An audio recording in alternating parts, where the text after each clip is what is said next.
Move this down. We're now recording. I'm getting tired of standing up and talking, so I'm sitting with you guys on your level.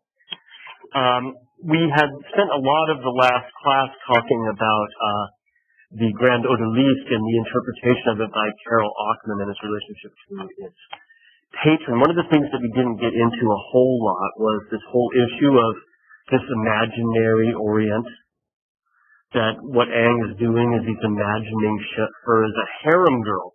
And we'll read a lot more about this when we get to an article by Linda Nochlin later in the semester, which will kind of pick up on these ideas. But it's important to remember that by showing women in an oriental bath, and there's many more significations of that in the Odalisque than there is in the Grand Bather on the right. But by showing her in the bath, it's giving you this very privileged view because the only person who was allowed admittance to the harem were obviously other harem girls on one hand. Their keepers, who were always castrated, called eunuchs, so they couldn't dally around, right? And of course, the Sultan. And by her turning and looking at you or catching her from the back, you become kind of like the Sultan in a way, right? I think you'd rather be, given your male audience, you'd rather be that than the eunuch, right? Or does it, Murat becomes the harem girl itself.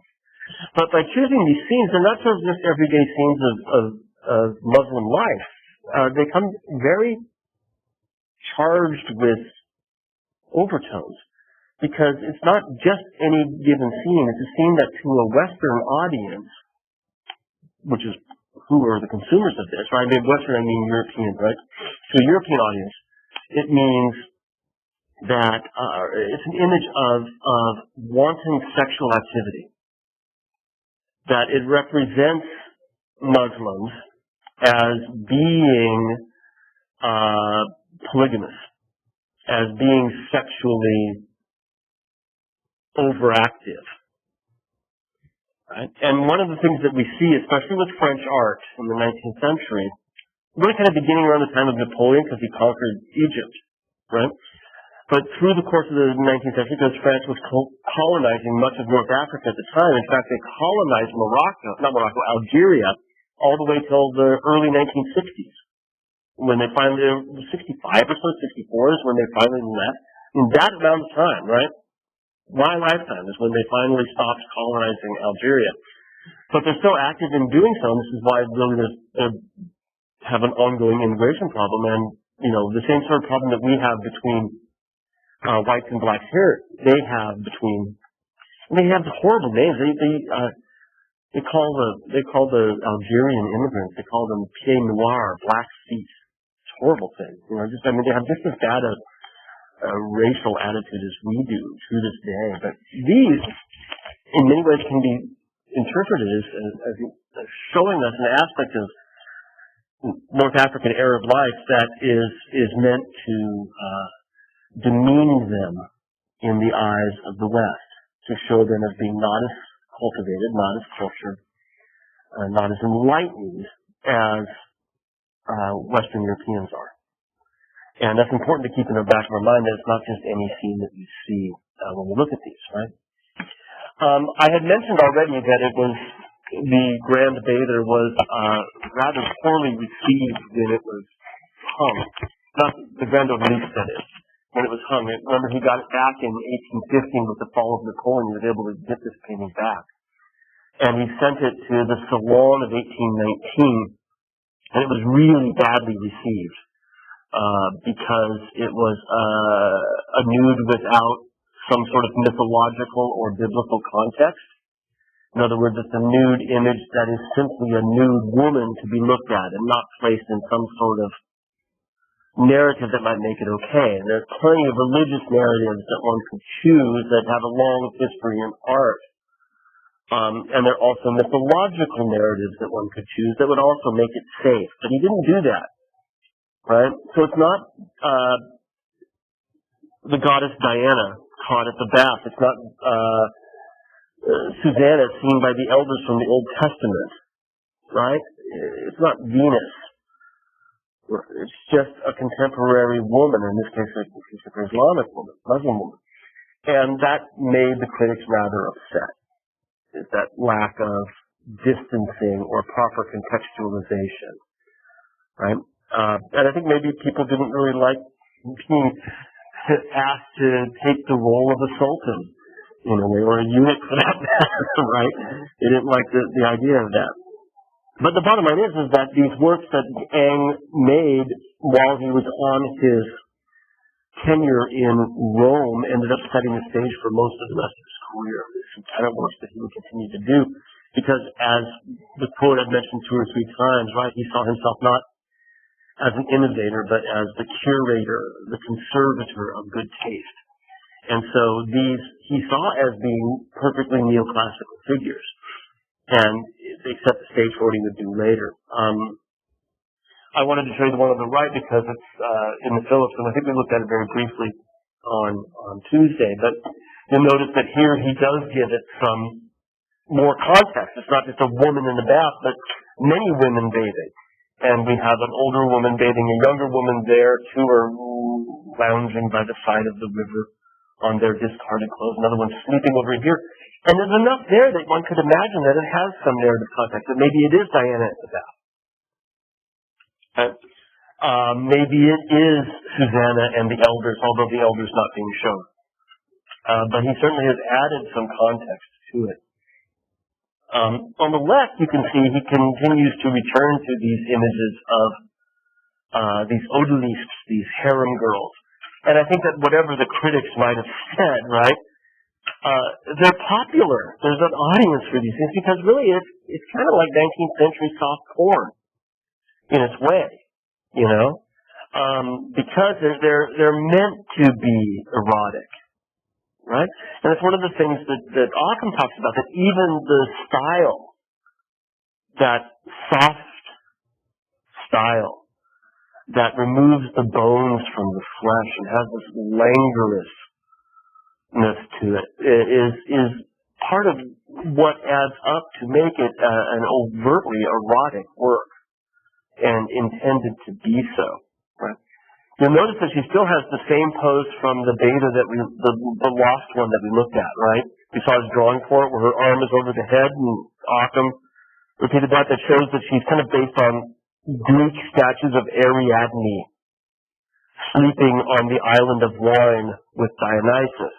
Or, not sleeping with him, but you get the idea, right?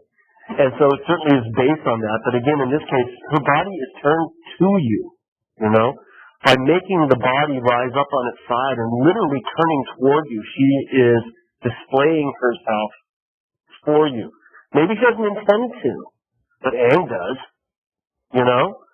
Maybe she's sleeping and doesn't realize it, but you're profiting from that, if you will, right? You're taking advantage of that situation. In this one, you'll notice that there's even more elements stuck in here that lock it into this Orientalism, right? We have another hookah pipe in the lower right corner. This one's not smoking away, but we have another elegant fan. Look at that hair, you know, just spilling out like the red bather that we saw that Caroline Murat's husband owned. Remember we saw it last week? Or on Tuesday? There was the one that was, the Grand Odalisque was meant to be a pair with another image. Remember that her hair is just kind of like everywhere, right? Sorry, I don't have it here. I'm thinking extemporaneously, right? But she's looking, you'll notice, that the languidness of her pose and her sensual enthrallment is being caused by the music, right? She's looking over at the musician playing that exotic instrument.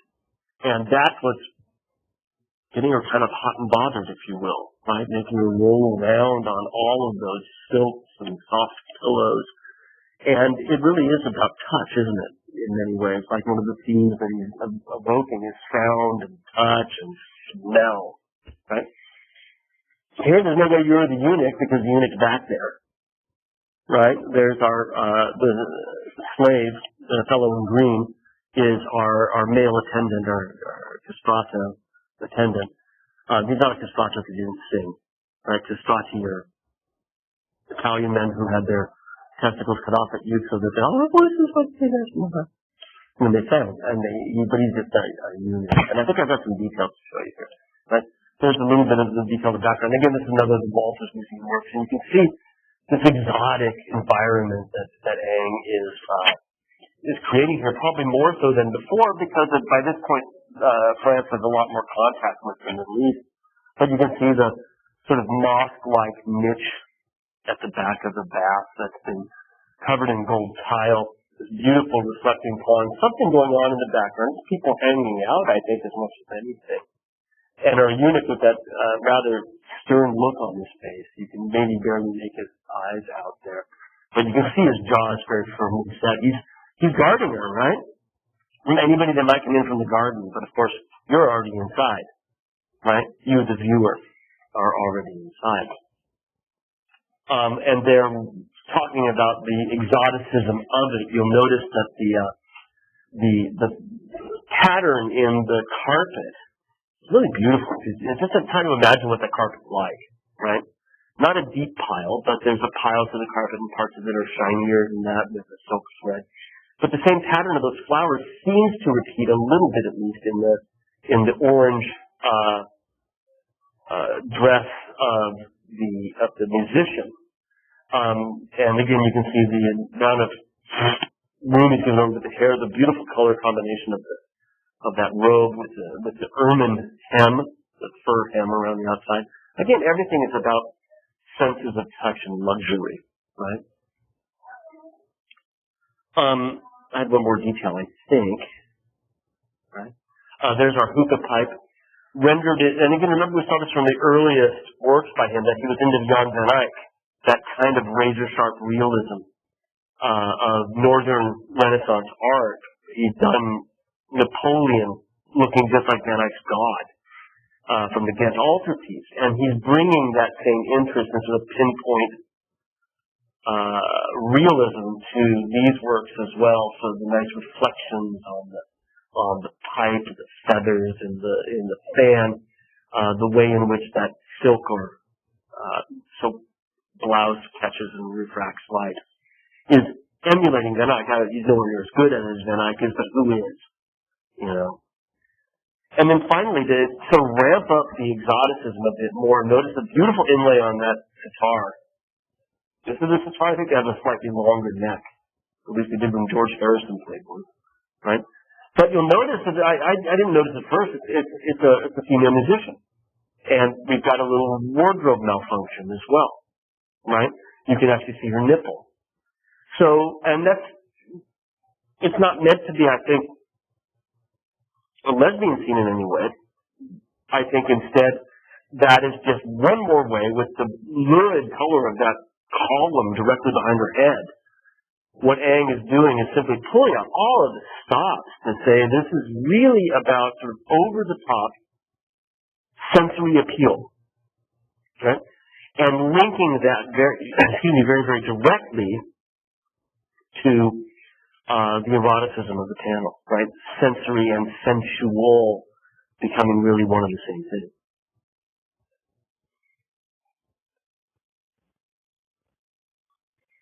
Now, this was done after he had gotten back to France. He moved home in 1824, so both this picture and the one from the Phillips, the small bather, were done after he come back to France from Italy. So, you know, his little, what did I say, it was 4 years paid vacation, if you will? Parlayed it into 18. Not bad, huh? Right?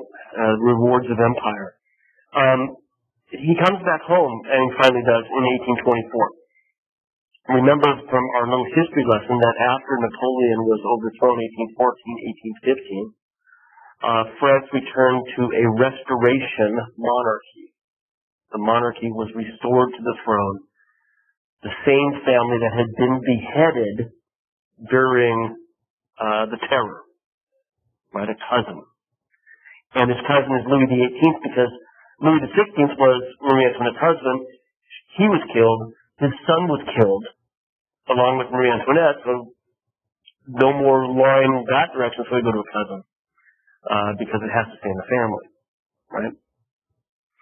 So France is now part of a Restoration monarchy beginning in 1815.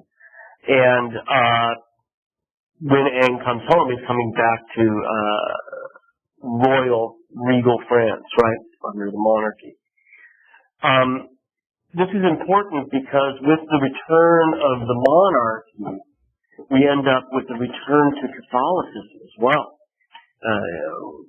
Spike in religious pictures, because the monarchy was in fact religious. And under the Terror and under Bonaparte, we've seen an extreme amount of secularization, so that the revolutionaries ended up destroying a lot of religious art because it had royal connotations, right? This is in fact when a lot of the statues on old Gothic cathedrals were destroyed under the Revolution, because they were seen to have connections to the French royal lineage. But with the return of the royal house, with the return of Louis XVIII and the Restoration, we have a return of interest in religious subjects with a particularly royal connection. Right? They began to actively restore the churches that the Revolution had destroyed, as well as some others that had fallen under hard times earlier, such as during the wars of religion of the 16th century. They begin to restore these actively under the Restoration. That's not what we call it the Restoration, it's just lucky, right? The Restoration restores churches. How's that for a nice little mnemonic device, right? Under the Restoration, they restored the churches. When the Restoration begins, he's still living in Italy, but he receives a commission for the high altar for the church in his hometown that's being restored. Right? And that's the picture you see on your right from your text, is the high altar for Ang's hometown. He starts painting it while he's in Italy. Okay? And when he's done, he accompanies the painting back home. This is what brings him back to France, is this particular picture. And if you know anything about Catholic churches, and I'm not assuming that you do, but you may have visited them while traveling, one of the things you probably know is that altarpieces are huge, or tend to be. This is almost 14 feet tall, right, the painting is, which means the figures are life-size, right? Maybe even bigger than life-size, because the king in the foreground is on his knees, right? So it really is explosive in scale, and it's a huge commission for Aaron. Right, so this is really something great to bring him back to France. So the subject matter that we have here is equal parts Catholic, obviously the Virgin and Child up above in heaven, angels parting the curtains so we can see this beautiful vision, and it looks like she's in the apse of an old church as well. You can see those semicircular lines around her hips that suggest that she's almost like she's in the niche that you see over here, this guy here, right? It's almost like that niche is what we're seeing here. Yeah? And, oops, sorry about that. And down below we have two more angels holding up a small inscription which tells us what's going on in the picture. But in addition to being religious, it's also regal, it's also royalist. Because what we have is the French king kneeling in worship to this. He's holding up, look at how nicely handled that is. Now that it's big, I can see things better too. He's got his scepter and his crown, right? And the crown's got all this ruby glass in between the gilded bits. And look at how the glass is showing on his hand, right?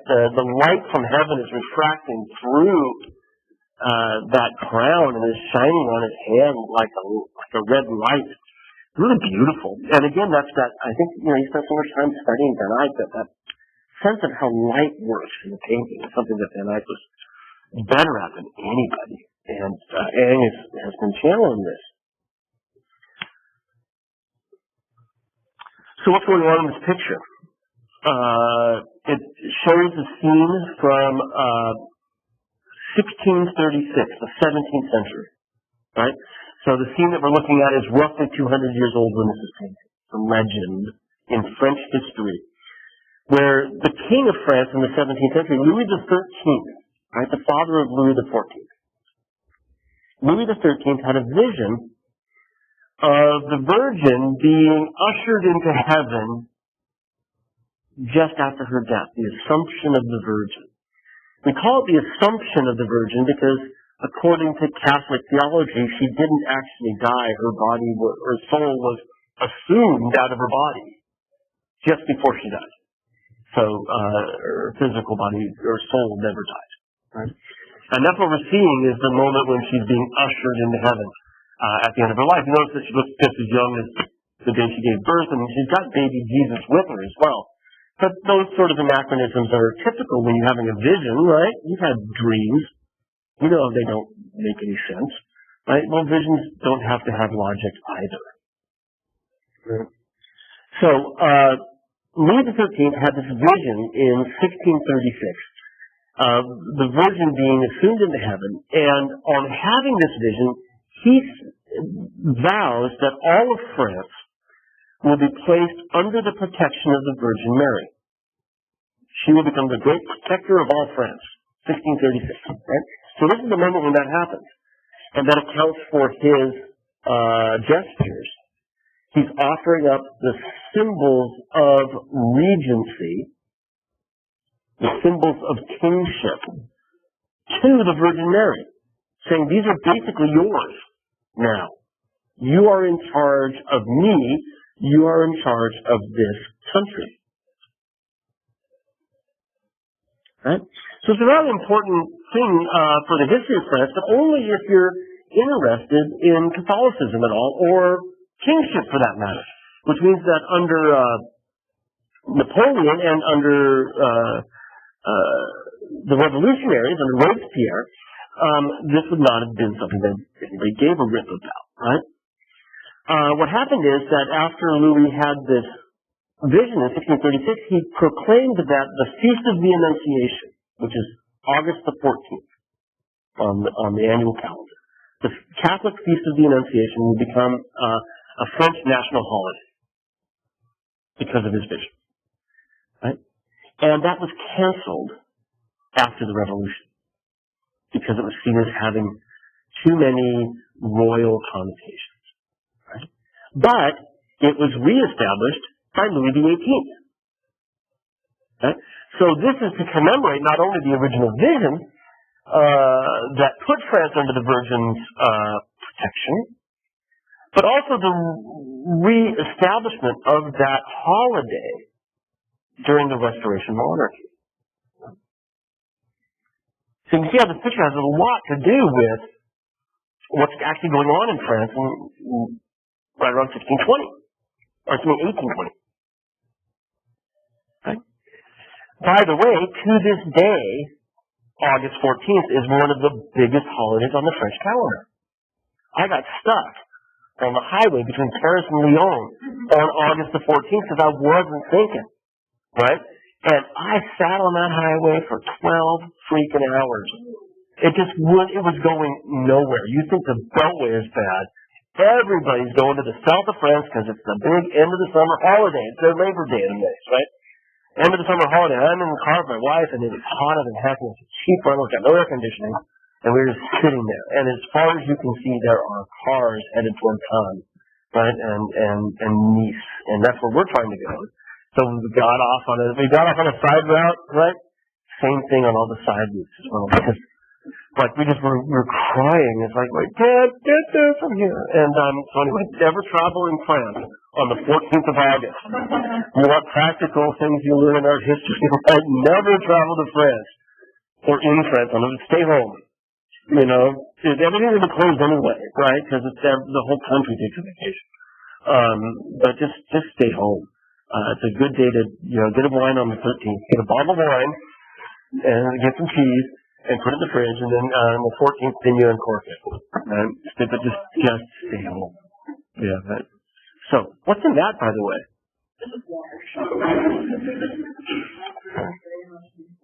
Right. In composing this, right, remember that Ang spent all that time in Italy, and he just become totally enamored with Raphael, as we saw before, right? He's making up those legends, not making up, but illustrating those legends about Raphael. And so his image of the vow of Louis XIII is based on it, sort of amalgamating a couple of different Raphaels together. Your text illustrates this one right next to it, a Raphael from 1511, and you can see certain similarities, right? Notice that he's never a sort of slavish copyist, but he's using it as inspiration, as a way of sort of finding, a way to solve the problem by giving homage to Raphael without simply ripping him off. Right? So what do we see here with Eng's work? What this quote from Raphael? Why did your text put these side by side?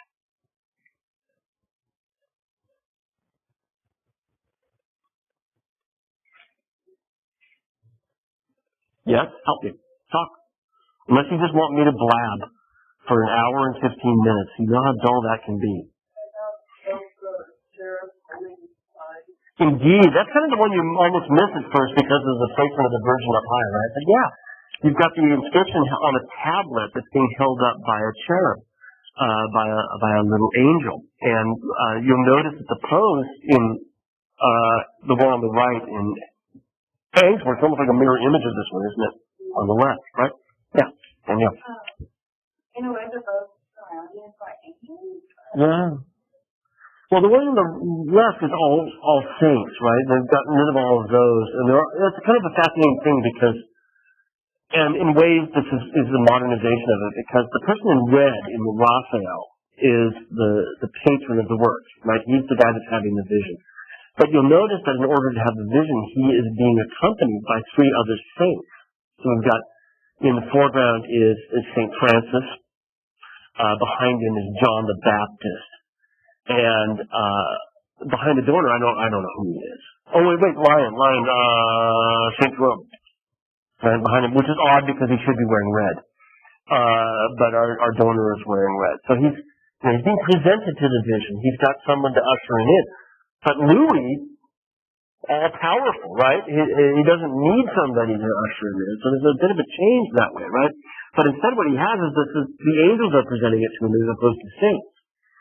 So it really is an unmediated vision in a way, because all the angels do, they don't really present it to him. They just pull the curtains back, right, and hold the thing. Kiki.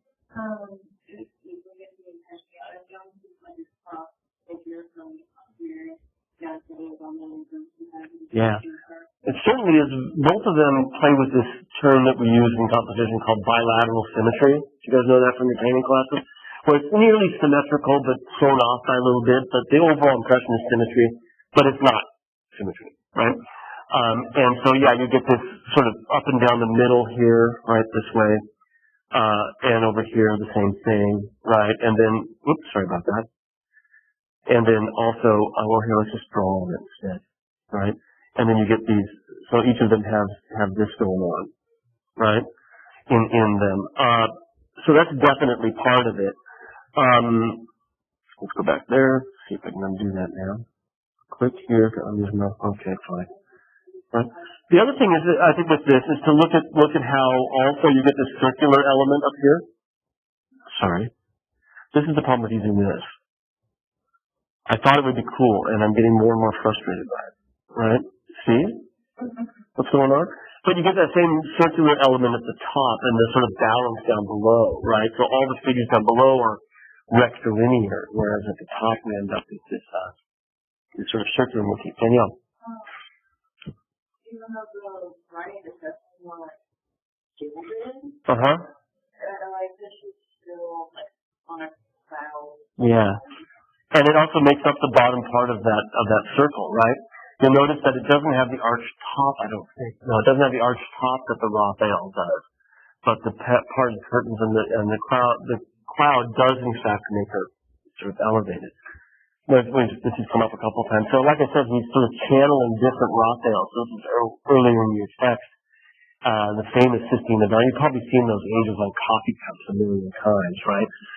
But they're another vision of the Virgin Mary, this one standing, where again we have the same idea of the curtains parted. These bored little angels down below are sort of picked up by Eng. So it's not just one work, and it's not really an exact copy of either, but he's really paying a lot of homage to Raphael through this commission. And this is going to be his triumphal return, you know. He had that horrible press from the 1819 Salon, and that may have inspired him to stay down for a while, you know, because everybody was like, ew, ew, ew, although obviously those things remained popular. So this work, the Vow, is going to be his triumphal return to Paris, right? And he brings it back, exhibits it in the 1824 Salon, right? So 5 years after his failure at the Salon. And this time, they love it. He becomes the belle of the ball. They cheer him when he arrives. They think this is the greatest thing. I can't say since sliced bread, because sliced bread didn't exist until 1920 or something, right? But still, right? He's the greatest thing since Jacques-Louis David, right? They love what he's doing. And this, I think, in many ways is an important moment in Ingres' career, the 1824 Salon. Because in 1824, by 1824, the trend of avant-garde art in France was moving in a new direction. And this had pretty much started in the 1821 Salon. We have a reading about that we'll get to. Starting in the 1821 Salon, we started to see Romanticism in France really take a strong hold. And not everybody liked it. This is more dramatic, more emotional, darker. Themes tend not to be so enlightening, but sort of can be somewhat depressing. And we can trace its origins in England all the way back to the 18th century. Brianna's working on this, right? And in France, it starts to erupt in art right around the time of the Restoration. And 1821 Salon, major first sort of volley of Romanticism. And the 1824 Salon became another sort of major statement by the Romantic artists, saying these action images with lots of dead people and sort of more florid brushwork, open, unblended brushwork with bright colors. This is a little faded in the covering, but this is going to be the new direction, and not everybody likes this. And so Delacroix's image also exhibited at the 1824 Salon, and this is part of the reason people loved Ingres. They saw him as the defender of the status quo, which for people in power is something usually they want, because the status quo is what got them to where they are. You think about that, right? Just in general, if you're really, really, really successful, if you're sitting in a position of some authority or power, chances are you got there because enough people agreed with you that you fit what people wanted, which was the status quo, in a way. And the critics of the Salon, and this will be the bane of their existence for the rest of the 19th century, are usually against drastic innovation. Right? This is what got the Impressionists going in the first place, was the fact that they seemed so stuck in the mud, stuck in their ways. And so, in this case, Ingres becomes popular with the heads of the Salon because he's giving them what they want. He's not challenging them to think in a new way, to accept something that they otherwise have not a great understanding of. And for Ingres, this is me psychoanalyzing Ingres from 200 years later, right? But as I was going through my notes on this, I just had to think this has got to be a defining moment for Ingres. This is the triumph he always wanted. Remember, he went off to Rome, and everyone was saying, you're too Gothic, right? You like that Van Eyck. Go see some good Italian art, right? Go see some nice Roman statues and Michelangelo and Raphael. And he does. And he gets some success doing that, right? But when he sends it back to France, he gets some success in Italy doing that. Sends it back to France, and they hate it. Still, right? Even though he had this mandatory portfolio he was supposed to be putting together. right? That was going to be all, what did he learn? And so he finally sends back sort of a masterpiece that was made for Napoleon's system. That probably has something to do with bad reception as well. You know, it's got it. Because it was from Napoleon's sister, and he's been deposed. Anyway, well, the short of it is, I'm sure he expected it, knowing it was related to Titian, and so forth, he expected it to be well received, and it wasn't. So now he's finally nailed it, right? He's finally figured it out, how to get them to love what he does.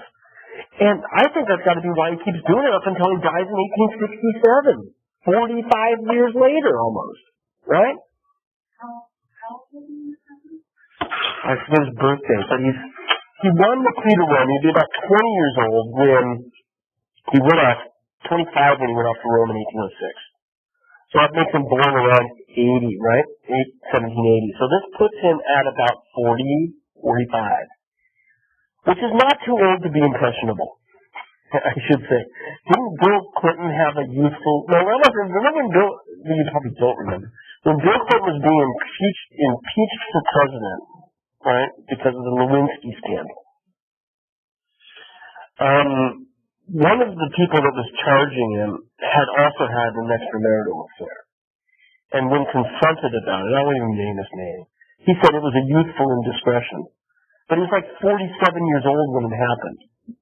So I guess we could talk about Aang as this being a youthful, influential moment from his youth, if you will. And now that I'm in my 50s, I can still think that 47 can be a little young. I'm not that much older than that. So this is kind of, for me, I think this is part of where the idea of being the defender of neoclassicism really set in, right? He's praised for being neoclassicist when the Romanticists are going strong. And he continues to do and redo neoclassical works for the rest of his very long career. Right? He's over 80 when he finally dies. Yeah. So, for example, this work, and again, you can see that anacreontonic style that often talked about, that sort of soft, linear, elegant, boneless sort of style. He paints this originally as part of his portfolio when he's in Italy. And then he repaints it again 40 years later. He just kind of goes and touches it up again. He's just returning to past success, right? It's a hefty word there. Venus Anadyomene. Say that a few times fast. Anadyomene. You'll never, thank goodness it's not an oral exam, right? He's doing what the critics had praised him for, even when avant-garde artists had well moved on, right? You might recall certain Italian works that this would remind you of. Here is Venus. The name Anadyomene means wringing out her hair. So she's just stepped out of the ocean where she was born, and she's now just taking her hair, she's going to wring out the salt water. But you'll notice that, like other works from Aang, you're the focus of her attention, right? You know, she can't even be bothered to look at her reflection that the angel's holding up, right? Which is really all about sort of, see how beautiful you really are. That distant landscape that has both whales and mermaids in it. You can see sort of ghostly in the background there. And she's looking directly at you. Now, like I said, you might immediately begin to think of certain works that I just gave it away, but then Aang might have seen when he was in Italy, right? Botticelli, yeah, which everybody knows. And then again, it's the same moment, really. She's coming to shore, having been born in the ocean. The legend from ancient Greece is that Aphrodite, Venus, when she was born because the testicles of Uranus were cut off and thrown into the sea. And that made the sea foam that we're also familiar with, go figure, right? And so here she's washed ashore by the foam itself, and these two, Cupid with the dolphin, comes directly out of the Augustus Prima Porta, the statue of Augustus, where he's got a Cupid riding a dolphin there as well. But you'll notice that she's not wringing her hair out here so much as just using it for modesty's sake. But there was a Hellenistic Greek statue that is a type that he's borrowing, right? This is part of his original portfolio, that mandatory portfolio to show what you've learned when you've gone away. Like your senior portfolio next semester, right? Or the sophomore portfolio that some of you might have had to do, right? This is demonstrating his knowledge, familiarity with Greek school, and this is so close, especially from sort of like the rib cage down, right? It is so close. Even the way he's handled the pubic area, seems as if he's been looking directly at these things, right? So he's remaining in neoclassicist really quite late in his career. There's also a lot of Italian examples of the same, and I thought I'd just bring one of them in for you. We've seen him looking at Titian before, and there's a good chance he's looking at Titian again in 1808 when he starts this, but he repaints it again. Right? Repaints the same canvas right over the top, touches it up, puts it out there for consumption again in 1848. Now, if you remember from intro class, 1848 is getting long. That's halfway through our 19th century, isn't it? And that's the year that the realist movement broke. When artists, the most avant-garde artists, of whom Courbet was one, are moving to do images of the working class as a way of reviving art. Because some of the more avant-garde critics, Baudelaire in particular, had said that art shouldn't be doing this kind of crap anymore. They should start doing works that reflect everyday the great things about everyday contemporary life in France. Courbet takes this and his Marxist tendencies, it's the same year as the Communist Manifesto, but he takes this idea and says, well, I'm going to show you contemporary France, but I'm going to show you things that we need to pay attention to make it a better country. The working class who have to keep on working and will never get rich. That's what he's going to show you. But how different could this possibly be, between these two works from the same year, his reworking of this and the Courbet? Idealized, ultra-beautiful, sensuous nude, with no real excuse for being other than you to look at and ogle. I mean, yes, there's a narrative context to this, right? He's learned the lesson from the Grand Odalisque. He made it into a Venus, right? He's given it a context. But it's not everyday life. It's not anything to do with this world, really, right? It's extraordinary that way. So, it's kind of fascinating that Eng kind of hangs on to this over the end of his career. And this is why, in a lot of art history texts, we don't really pay a whole lot of attention to Eng after about 1825, is because, there are better things, or more interesting things to look at least for me. What are the innovators doing? Where's art headed rather than where is it been, right? Eng's a big old rearview mirror, right? When I make jokes like that, I always end up on every single exam. Eng's a rearview mirror, right? I did want to show his portraits before we leave him behind because he's such a great portraitist. And I think it comes from his interest in Van Eyck and that attention to the smallest detail. But also, I think, if we add to that this quality that Ackman had written about how he makes the human body look that much more sensuous and elegant, and gives it an erotic overtone, so that coquettish look of the woman on your left. I don't know why that's not in your text. One of his greatest portraits, it's up in the Frick collection in New York. If you want to there, go just to see her. There are other great paintings in the Frick, 4 or 5 of the best paintings in New York, but this is one of them too. And even though the anatomy really doesn't work so well, the arm is, it's just something a little, but again, the way he removes bones, if you will, from the faces, which is what she commented on.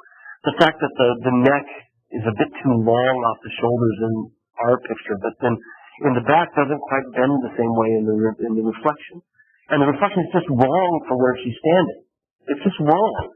But it's beautiful, stunningly beautiful, and it's orchestrated around this sort of Vermeer tonality of blue and gold. Just like our portrait at the National Gallery is around that sort of mauvey purple. And again, just terrifically done in, right down to the felt wallpaper behind her, where again you have a total sense of exactly how that feels, right? The same things that made his odorless pictures so erotic, and really so visually interesting are here used in the portrait. So not only do we have that tactile effect of the wallpaper behind it, but we have all these other things. There's a table with a carpet draped over it on the right. Her fan and her jewels. You just want to dive in close. Those things behind her on the chair just arranged sort of haphazardly. There's a pair of gloves on that very beautiful Empire chair with that amazing blue and then the gold highlights just sort of all lock it in to be really, it's eye candy, right? And what better kind of painting for eye candy than portraiture, Because really, the whole point is that the donors kind of really like how they look, right? The person who paid for it, the patron, has got to love how they look. They're not going to buy a portrait for somebody and look like crap. It's just not going to happen. I don't know, unless you're Keith Richards, right? And you just want to look scraggly, right? Or Tom Waits or something. Then you're like, Charles Bukowski or something. But society portraits is a very different thing. I brought in some details because, like I said, you guys just want to dive in. Look at that great brooch on the middle. You can catch the different facets and how through that amazing ruby, right? The light has refracted a dozen different ways. The pugginess of her fingers, but also the stones and the coins on that gorgeous gold, bracelet, and her pearls, right, that she's playing with. You can almost hear it, can't you? Like we saw before with the odorless, there's something about Angus. I have a love-hate relationship with him. I think he's kind of sappy in the long run, but the guy could really put some stuff together here, I'm recording myself, so be careful, right? And also, this was mentioning here as well that she was the daughter of a wealthy government official, and her husband was a lace merchant. So all the lace, right? You've got the white lace underneath, right, just above her cleavage. And you've also got that beautiful black lace that's hanging over her arms, right? She's not mourning or anything. It's her husband's stuff,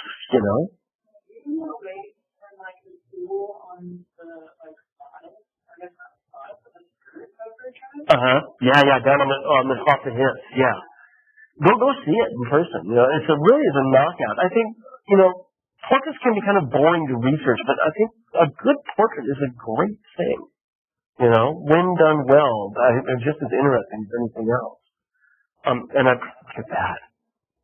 And again, that cabochon cut of the ruby on her finger. There's a Roman cameo on her pinky. That beautiful sapphire with a pearl set into it on her arm, and that wonderful opera fan, just to fan herself, because you get the sense that she's really on her way out or has just come in, right, from a fine society evening out. So, again, this absolute sharp-edged realism. Maybe I have one more, right? There's the stuff that's on the chair, just in case you were wondering what it was. And look, it's more lace.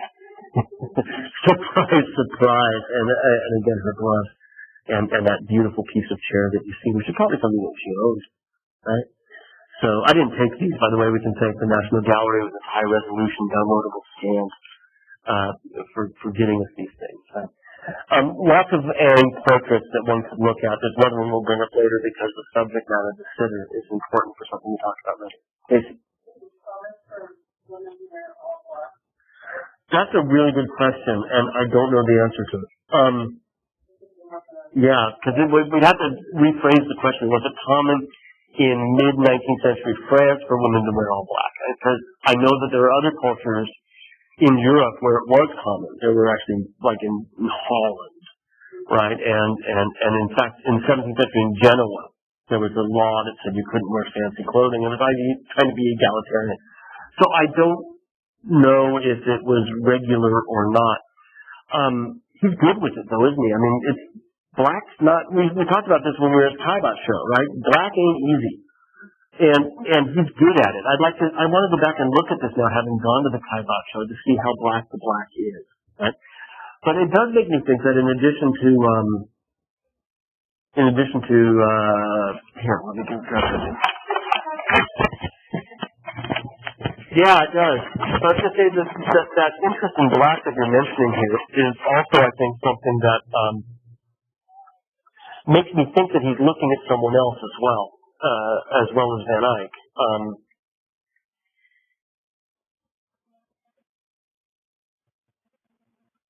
So let me just do this. Holland.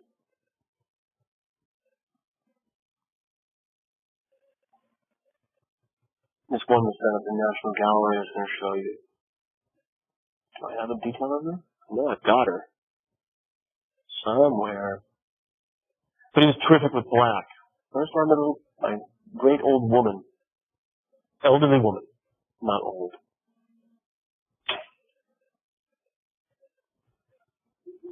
Isn't that just a terrific portrait? Right? I love her. I really like that. I want to buy her a beer. You know? She's got a little Bible there, and she's but she doesn't. She looks like the Dean. She looks like, I mean that in the most complimentary way possible. She looks like Rosemary Hubbard. Because she's also, Rosemary has this look about like, maybe with more with us than you. I think she looks like a hoot. I think she looks like a total scream. Like she's got that, she's smiling. Hey, how are you? Anyway, Halls is amazing when it comes to painting black. He's as good as anybody ever, anywhere. And the reason Manet is so good at it, he was looking at French as well. So as a portraitist, part of me thinks that ability to paint black, right, and do it really well comes out of this. Now, your question was not just that, but more about social convention, and I don't have the answer to that, right? Alas. Change your research topic, right? And there you go. That's a perfect research topic. What kind of clothes is she wearing, and what does it tell us about her, right? Okay, we're going to go into England now, and wrap up, not today, but probably on Tuesday, wrap up neoclassicism, looking at England and America.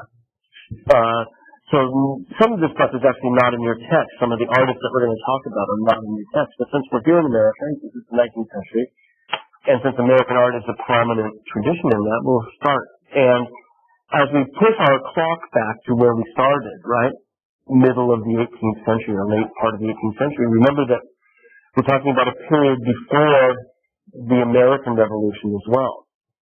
Right? So we really need to be talking about this up until 1776. We need to talk about this as being Britain, right? The British colonies. And we see neoclassicism there in England at the same time that we see it becoming a strong tradition in France. So we've got Gilbert Stuart on the left giving us a portrait of the man who painted the picture on the right, Sir Joshua Reynolds. The reason I'm showing you him is that just like in France, neoclassicism began with official backing, official support. Sir Joshua Reynolds was the first president and founder of the British Royal Academy, which still exists, in 1768. Founded by King George III, America's mortal enemy, right? The one that we rebelled against. Okay? George III got the greatest artist of his day, Sir Joshua Reynolds, to set up the British Royal Academy with a group of artists. Reynolds is one of the most important figures in 18th century British art, maybe even in 18th century art.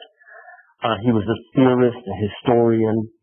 He wrote about artistic practice, things to do in the studio. If we assembled all of his different treatises on art, they fill 15 different volumes. He wrote as much as he painted. I mean, he painted beautifully. The one in the right is 8 feet tall. And if you go see it in person, it's just gorgeously painted. Really nice. as a painter. And one of the things that Reynolds said in one of these treatises, probably more than one, but I'll give you just one quote. Right? He said that he was trying to give his paintings the formal artistic qualities that would make them solid and noble, he said. Just like art from ancient Greece, ancient Rome, and the Renaissance. Right? So he's totally seeing these as being neoclassical works. Right? He wants them to have nobility and solidity through the formal arrangement of the figures. And by formal, he doesn't mean formal like our portrait just before, right? Going out to a holiday formal or something like that. He means formal as in the way in which you arrange the forms. Formal analysis, right? So, in order to do that, while he set her in this garden landscape on the porch, right, with her puppy and her kids, and that's probably her estate, right, for that. In order to give it that sort of formal quality that gives it solidity and nobility, he bases it on any number of different Raphaels. He too is looking back at the High Renaissance. So you see sort of the way the pyramidal group works. And I can point to others. It's not just Raphael, right? Leonardo, Michelangelo.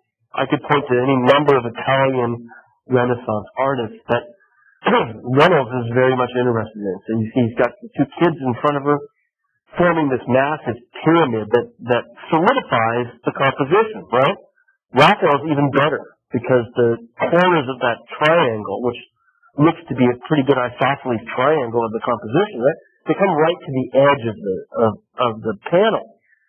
Not quite so much for Reynolds. He's shifted a little bit off center.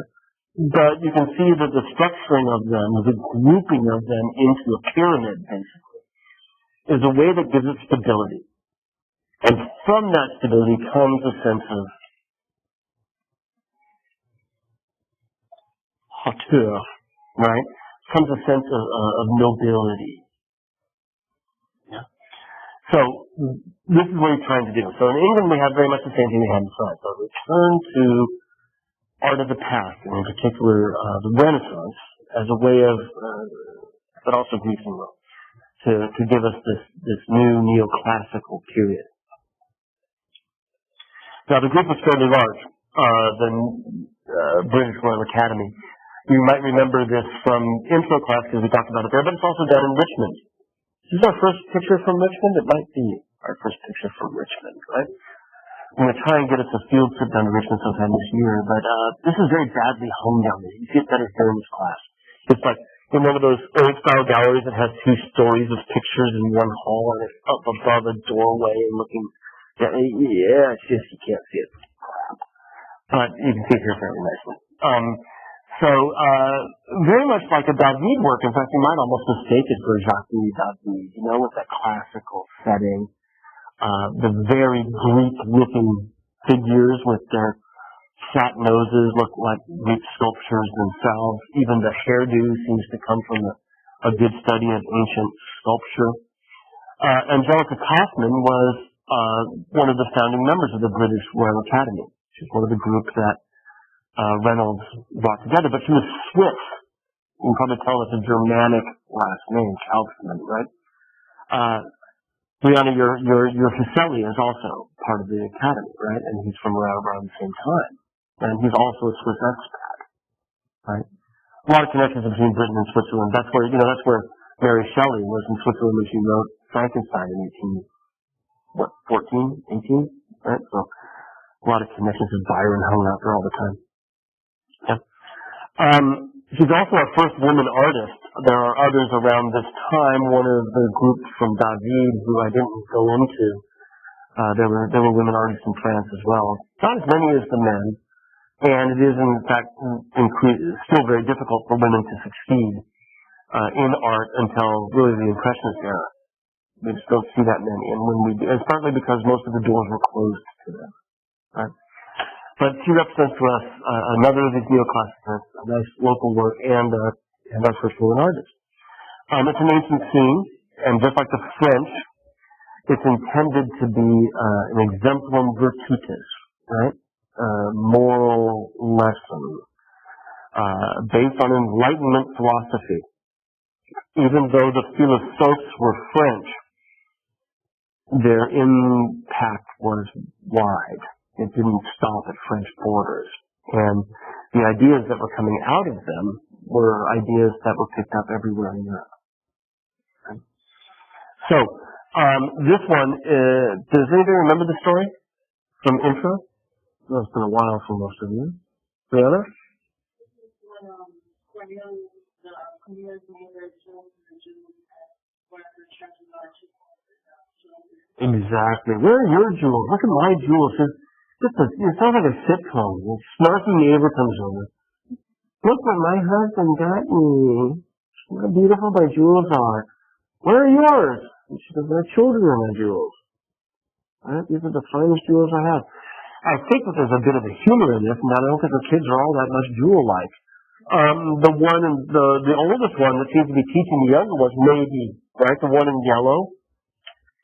But the little kid on the left just looks like a little imp, doesn't he?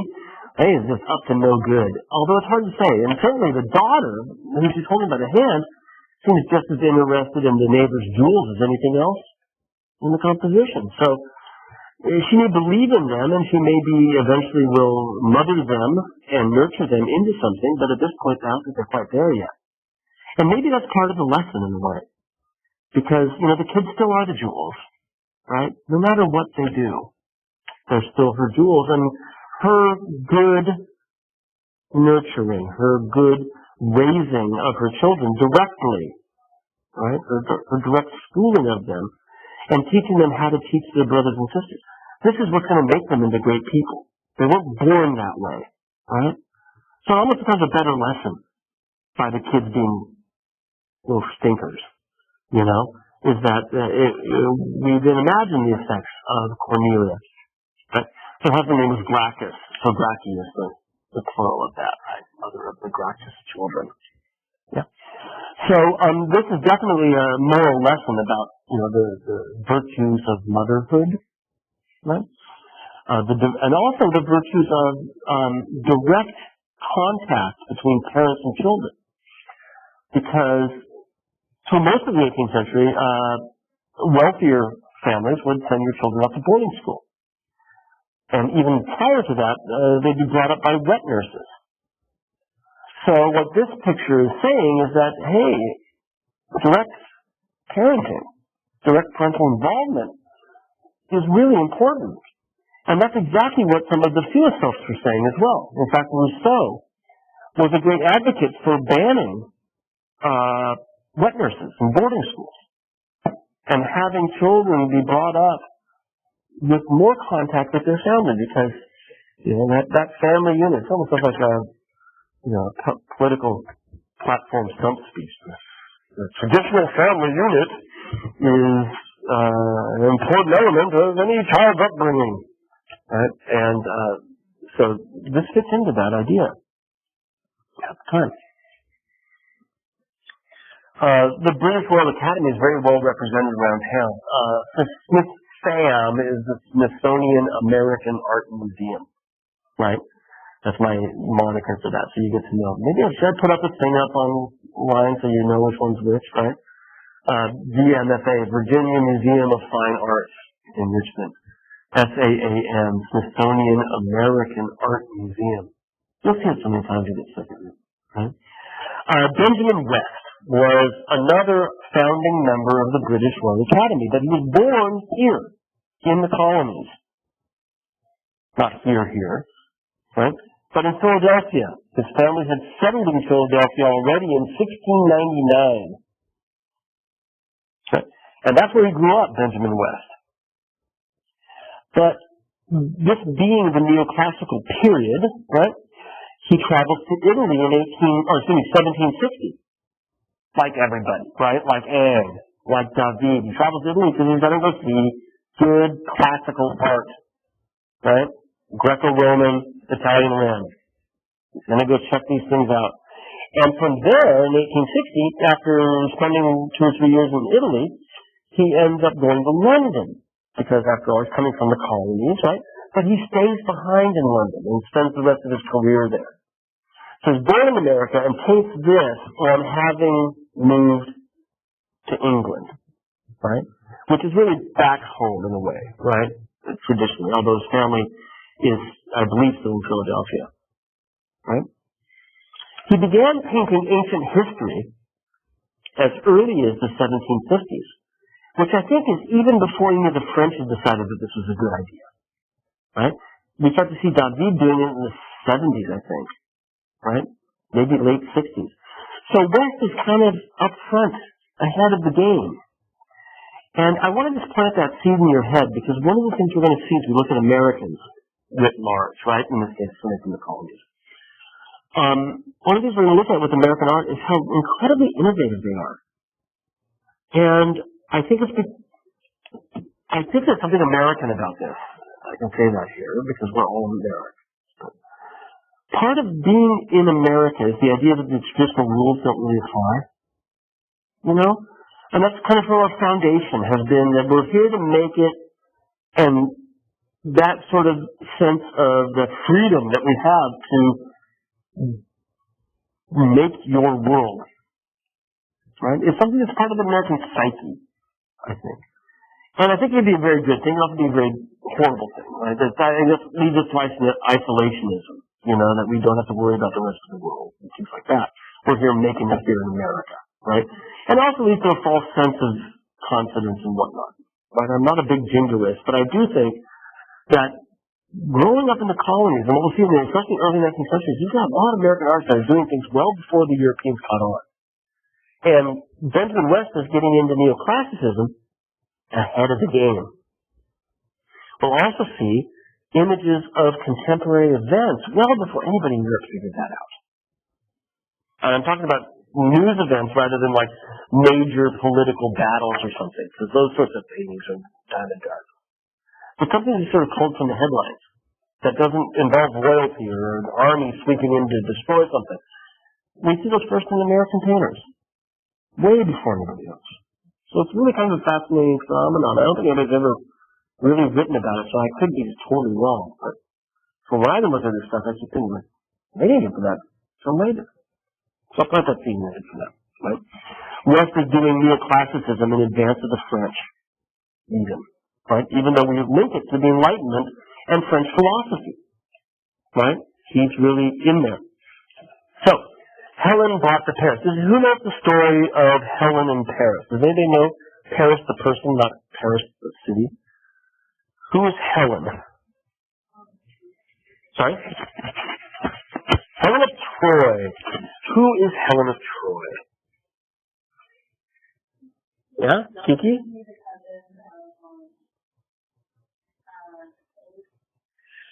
She might be. I don't know the external lineage, right? She's the wife of the king of Sparta, right? Yeah?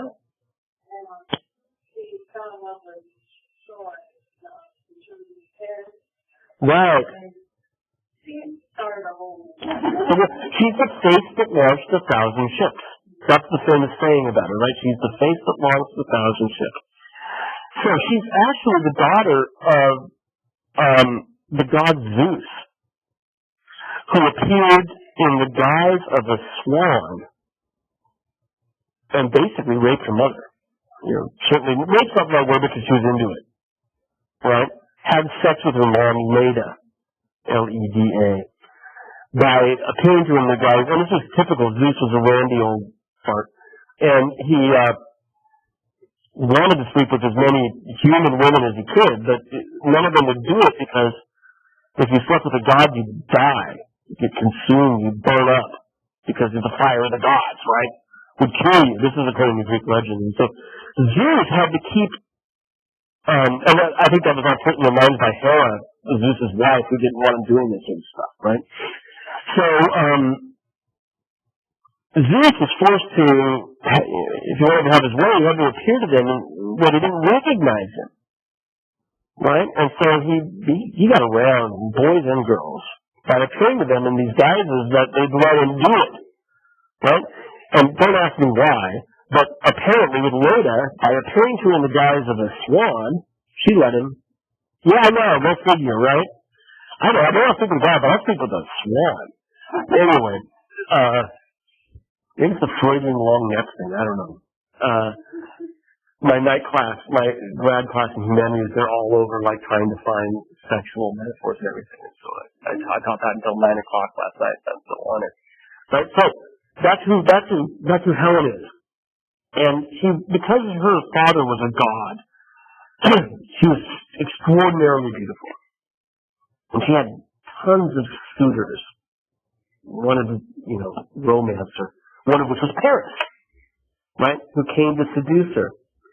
Now, I'm going to keep it a minute late to get the rest of this legend out. It's kind of fun, right? Just before meeting Helen, right, Paris had just been the judge in a contest that Zeus had put him up to. I should show you pictures of this. I can. This is why I have my computer here. I can show you these things when I forget to put them in the PowerPoint. Okay, so, let's see. Boom, 16th century, Italy, Michelangelo.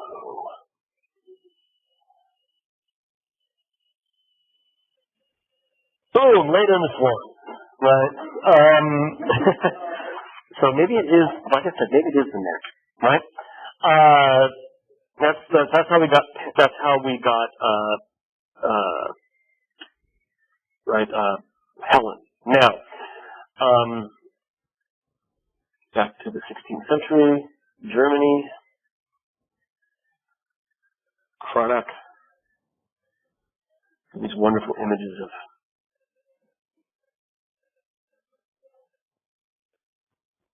I don't remember what I called it. Paris. Let's use this one. Okay. So what happened was that just before he met Paris, Zeus had asked. Just before he met Helen, Zeus had asked Paris to judge between 3 goddesses. The judgment of Paris. You know this bit? 3 goddesses each say, which of us is the best, right? And they sort of prance before him, and that's what Cranach is showing us here, right? There's a better one of those, because it's a little bit randier, and you know me. It's the one in the net. Not the best pictures I've taught Cranach in forever, back when that was considered a good picture, right? Okay. This was not even the best one. That's fine. Anyway, he's going to judge who's the most beautiful goddess. And it's Minerva and Venus, obviously, and Athena. No, Athena is Minerva, isn't she? Right? Juno. Juno's the third one. And Juno offers him power. Athena offers him wisdom, and Venus offers him beauty, right? And of course, he chooses Venus, right? And this happens immediately before he meets Helen. He's just he's been sort of, so she hits him with this whole erotic love bomb thing to win this contest and who's the greatest goddess, right? And immediately from that point, he goes over and meets Helen, and it's in fact Venus or Aphrodite that brings the two of them together. So what we're seeing in the West picture is the immediate aftermath of the judgment of Paris, where now Venus is presenting Helen to Paris, right? And the goddess of love, who just said, you're the greatest goddess of everything, is very good. And thus the Trojan War, right? When Paris meets her, this is what launches the 1,000 ships, right? Now, I want to wrap this up. I know we're running late. But you guys don't have class after this. You all told me that. So I'm the one who has somewhere to go. Cupid's helping Venus bring her forward, right? This is Venus over here. We know because she's got the wardrobe malfunction, right?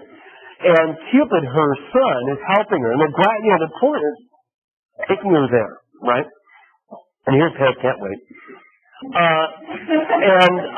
curtain's been pulled back, and he's looking at this in this sort of Titian-esque background. But you'll notice that there's this shadow that's been cast across Cupid's face. So like everything from the nose up is casting shadow. And look at the date on this thing. And think about the history of West and where he is. He's living back in Paris. Right? Not back in Paris, back in London. He's moved there from the colonies. And we have an image that's about the onset of war. Painted in 1776 in London. Right? That classical myth is definitely this idea of a moral example of sorts, right? Or at least is meant to be as an allegory for the coming of war looming, right? Breaking out at this very moment between England and America. Painted by an American-born artist now living in London, right? So it's not by chance that he's sort of done that right there, and this is meant to be an allegory, right? Just like other neoclassical works are. Okay? 5 minutes late, sorry about that. We'll pick up with West and move on to some other American artists on whatever day we meet next Tuesday, right? There's really no reading ahead for this because obviously a few of these are actually in your textbook, right? Because they're American. But some of them are, okay? Remember to try to make an appointment with me next week to talk about your papers as well, so we can find a nice topic and get you pushed down the yellow brick road.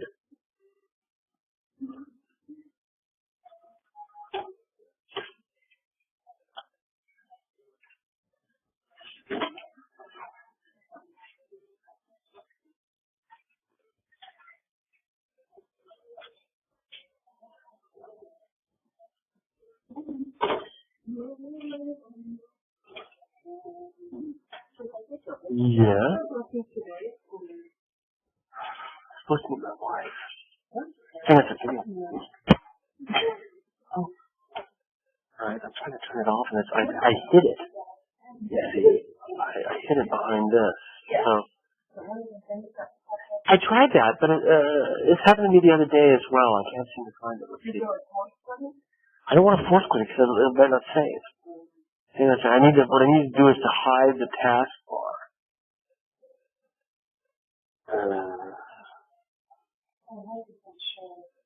Look at this. Doink. That. No, that's not. I was using the WebEx recorder this time. Because then it doesn't. I tried that. March by testing substance computer. Now this is the annotate button. Stop annotating. See, there it was. It was back there. Show desktop. I am peek at desktop. Right. How do we get down there? Because now it's just going to say, no.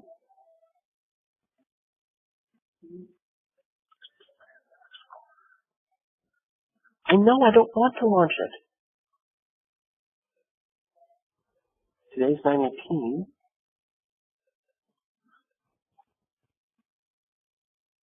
There it is. There it is.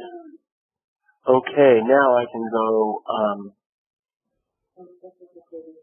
yeah. Well, that's the player. I don't want the player. That's the weirdest thing.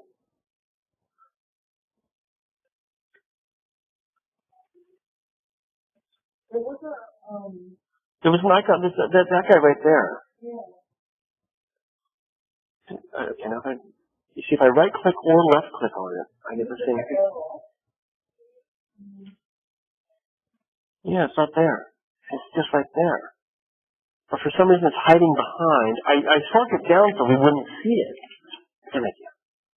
Let's go, I'm gonna do something here. I think this might bring it up. If I just go here, now I can see it. See?